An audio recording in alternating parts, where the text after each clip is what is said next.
பன்னிரண்டில் 100 வெண்ணிலாக்கள் தோன்றும், ஆனாலும் அனல் பாயும்.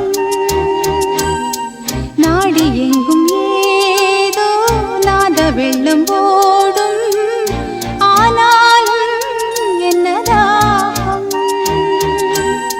மீசை நிற்கும் வண்ணம் தீ வளர்த்ததென்ன, தூபம் போடும் நேரம் தூண்டிலிட்டதென்ன. என்னையே கேட்டு ஏங்கினேன் நான். என்னுள்ளே பல மின்னல் எழும் நேரம், எங்கெங்கோ